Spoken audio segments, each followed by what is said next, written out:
Assalamualaikum warahmatullahi wabarakatuh. Salam sejahtera bagi kita semua. Hai semuanya, bagaimana kabarnya hari ini? Saya harap kita selalu diberi kesehatan oleh Tuhan Yang Maha Esa, di mana pada keadaan pandemi COVID-19 saat ini. Jangan lupa tetap patuhi protokol kesehatan dimanapun Anda berada. Baik, kali ini kami dari kelompok 10 akan mempresentasikan mata kuliah konsep dasar PAUD yang diampu oleh Ibu Laili Nur Aisyah, SPD MPD dengan tema aspek perkembangan kognitif, yang dimana kelompok 10 terdiri dari saya, Nuria Jihan Maftuha dengan NIM 210210205120 dan rekan saya Eka Jayanti dengan NIM 210210205088. Langsung saja kita simak video pemaparan materi dari kelompok 10. Assalamualaikum warahmatullahi wabarakatuh. Perkenalkan, nama saya Nuria Jihan Maftuha dengan NIM 210210205120. Di sini saya akan menjelaskan 2 poin. Yang pertama adalah aspek perkembangan Piaget dan yang kedua adalah aspek perkembangan Vygotsky. Mari kita simak pemaparan videonya. Sebelum saya menjelaskan 2 poin tersebut, saya akan menjelaskan sedikit pengertian dari kognitif. Kognitif yaitu semua aktivitas mental yang membuat suatu individu mampu menghubungkan, menilai, dan mempertimbangkan suatu peristiwa, sehingga individu tersebut mendapatkan pengetahuan setelahnya. Baik, di sini saya akan mulai memaparkan materi pertama. Materi pertama menjelaskan tentang tahap perkembangan Piaget atau Stages of Cognitive Development. Perkembangan kognitif Jean Piaget atau dikenal dengan teori Piaget menjelaskan bahwa kecerdasan anak akan berubah dengan seiringan pertumbuhan anak tersebut. Perkembangan kognitif bukan hanya mendapatkan pengetahuan saja, akan tetapi anak juga harus mengembangkan dan membangun mentalnya. Ada 4 tahap di teori kognitif ini. Yang pertama adalah tahap sensori motor, yang kedua adalah tahap praoperasional, yang ketiga tahap operasional konkret, dan yang keempat adalah tahap operasional formal. Yang pertama adalah tahap sensori motor, usia 18 bulan sampai 24 bulan. Di tahap ini, bayi atau balita sudah mulai mengerti tentang dunia dengan koordinasi sensorik seperti melihat dan mendengar, dan dengan tindakan motorik seperti menggapai dan menyentuh. Perkembangan utama dalam tahap sensorik motor adalah pemahaman bahwa ada objek dan peristiwa yang ada di dunia ini secara alami dari tindakan anak itu sendiri. Akan tetapi, pada tahap ini, anak sangatlah minim kemampuannya. Namun, anak sudah mulai belajar dengan refleks dan dengan rangsangannya. Seperti ketika anak melihat sesuatu, maka pandangannya akan ditujukan kepada sesuatu tersebut. Yang kedua adalah tahap praoperasional yang kira-kira berumur 2-7 tahun.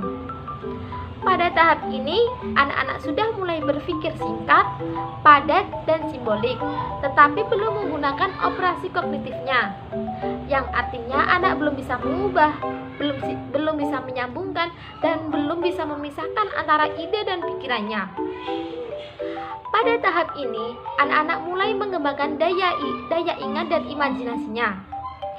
Dalam tahap ini juga, anak juga mulai memahami sesuatu secara simbolik, seperti ketika dia mengumpulkan warna dalam satu jenis, mengumpulkan sesuatu dalam satu jenis.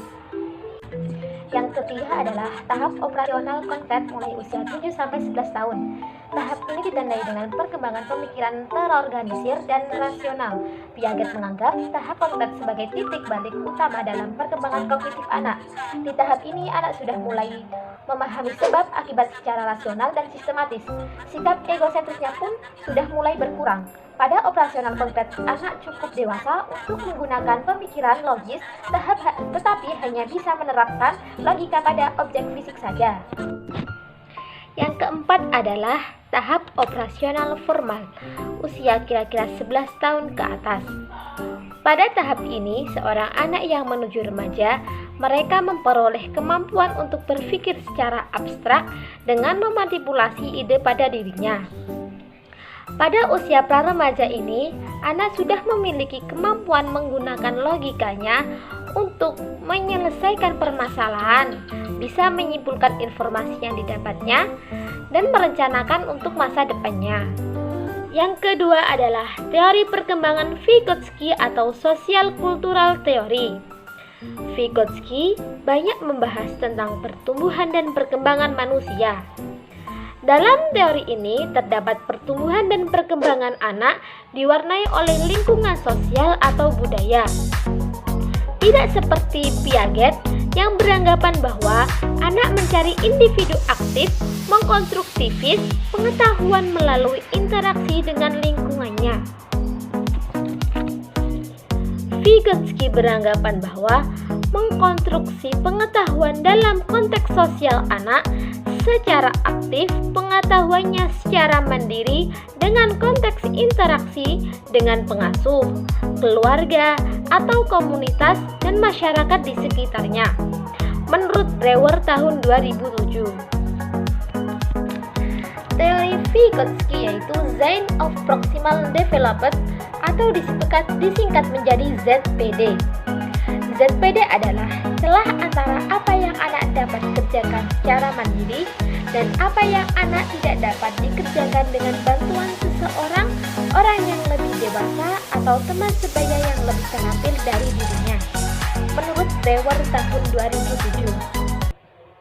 Hal tersebut juga dikemukakan oleh Seth Roth tahun 2010 yang menyatakan bahwa ZPD yaitu istilah yang digunakan oleh Vygotsky untuk berbagai tugas yang terlalu sulit untuk dikuasai oleh anak sendiri, tetapi dapat dipelajari dengan bimbingan dan bantuan oleh orang dewasa atau teman sebaya yang lebih terampil darinya. Dapat disimpulkan berdasarkan penjelasan di atas bahwa pada zona di mana anak bisa belajar secara mandiri tanpa bantuan orang lain. Tapi di sisi lain, apabila anak tidak dapat belajar secara mandiri, diperlukan bantuan orang lain. Dengan konteks belajar, materi yang akan disampaikan harus sesuai dengan tingkat kemampuan yang dimiliki anak tersebut.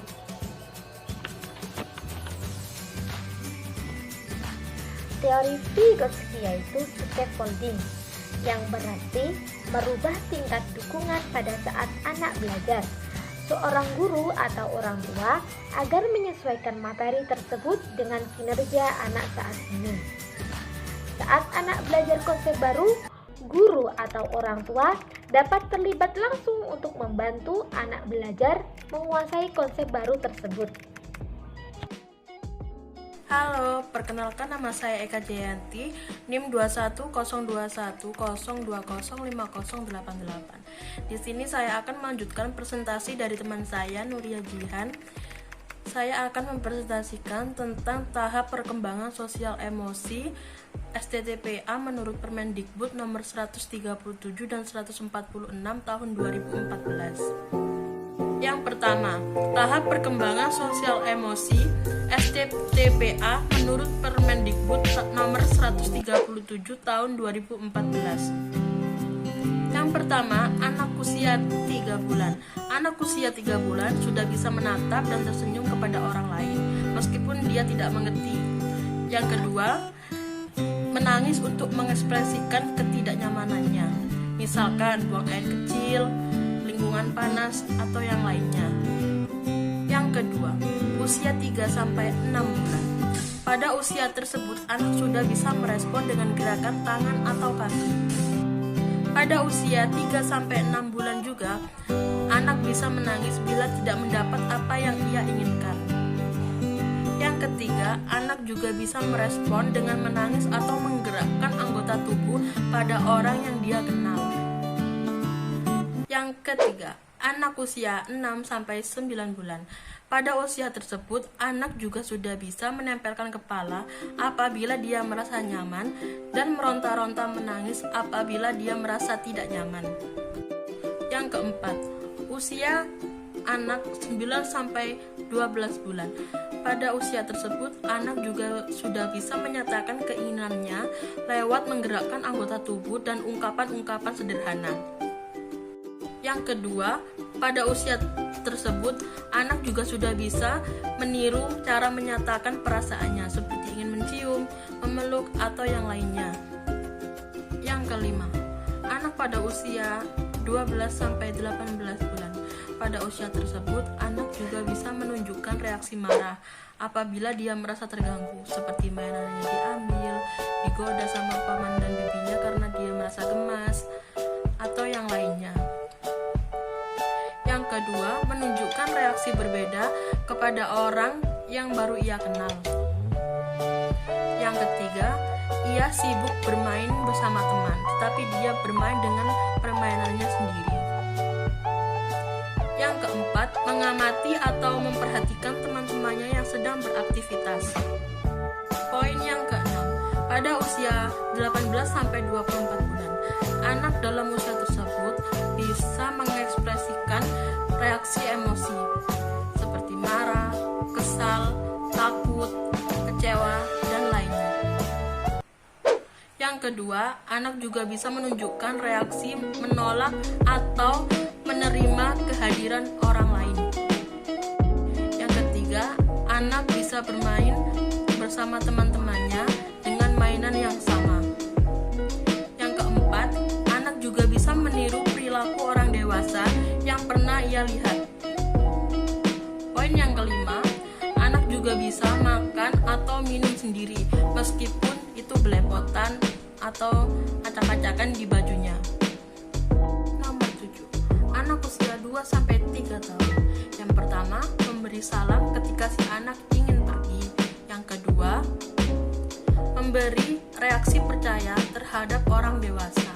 Yang ketiga, menyatakan perasaan kepada anak lain, bukan perasaan cinta ya, tapi seperti perasaan senang ketika ia bermain atau perasaan tidak senang. Yang keempat, berbagi peran dalam suatu permainan seperti ingin menjadi polisi, dokter, polwan, atau yang lainnya. Yang kedelapan, pertama, anak mengikuti kegiatan aktivitas dalam kegiatan besar seperti mengikuti piknik, pergi ke zoo, pergi ke taman bersama keluarga. Yang kedua, anak dapat meniru kegiatan yang dilakukan oleh orang dewasa. Yang ketiga, bereaksi marah ketika ada hal-hal yang tidak benar, seperti contoh, marah ketika diganggu. Yang keempat, menyatakan perasaan secara verbal, seperti ingin menjadi dokter, pilot, polisi, dan lain-lain. Yang kesembilan, anak usia 4-5 tahun. Yang pertama, kesadaran diri. Anak dapat menunjukkan kemandiriannya dalam memilih kegiatan. Yang kedua, anak dapat mengendalikan perasaannya. Yang ketiga, anak dapat menunjukkan rasa kepercayaan dirinya. Yang keempat, anak dapat mematuhi peraturan dan bersifat disiplin. Yang kelima, anak memiliki sifat yang gigih. Yang terakhir, anak bangga terhadap karyanya sendiri. Yang kedua, rasa tanggung jawab untuk diri sendiri dan orang lain. Yang pertama, anak menjaga dirinya sendiri dari lingkungan. Yang kedua, menghargai keunggulan orang lain. Yang ketiga, mau berbagi, menolong sesama teman. Yang ketiga, perilaku prososial. Menunjukkan antusiasme dalam melakukan permainan kompetitif secara positif. Yang kedua, menaati aturan yang berlaku dalam suatu permainan. 3. Anak dapat menghargai orang lain. Dan terakhir, menunjukkan rasa empati. Poin yang ke-10, anak usia 5-6 tahun. Yang pertama, kemampuan diri untuk menyesuaikan dengan situasi. Yang kedua, memperlihatkan kehati-hatian kepada orang yang belum dikenal, menumbuhkan kepercayaan pada orang dewasa yang tepat. Yang ketiga, mengenal perasaan sendiri dan mengelolanya secara wajar. Yang kedua, rasa tanggung jawab untuk diri sendiri dan orang lain. Pertama, tahu akan haknya. Kedua, mentaati aturan kelas. Yang ketiga, mengatur diri sendiri. Yang keempat, bertanggung jawab atas perilakunya untuk kebaikan diri sendiri. Yang ketiga, perilaku prososial. Pertama, bermain dengan teman sebaya. Kedua, mengetahui perasaan temannya dan meresponnya secara wajar. Yang ketiga, berbagi dengan orang lain. Yang keempat, menghargai hak atau pendapat atau karya dari orang lain. Selanjutnya, menggunakan cara yang diterima secara sosial dalam menyelesaikan masalah atau menggunakan pikiran untuk menyelesaikan masalah. Selanjutnya, bersifat kognitif atau kooperatif dengan teman. Selanjutnya, menunjukkan sikap toleransi. Selanjutnya, mengekspresikan emosi yang sesuai dengan kondisi yang ada, senang, sedih, antusias, atau yang lainnya. Yang terakhir, mengenal tata krama dan sopan santun sesuai dengan nilai sosial budaya setempat. Selanjutnya, saya akan mempresentasikan tentang tahapan perkembangan sosial emosi STTPA menurut Permendikbud nomor 146 tahun 2014. Permendikbud nomor 146 tahun 2014 berisi tentang kurikulum 2013. PAUD yang memiliki tujuan untuk mendukung perkembangan siswa secara optimal.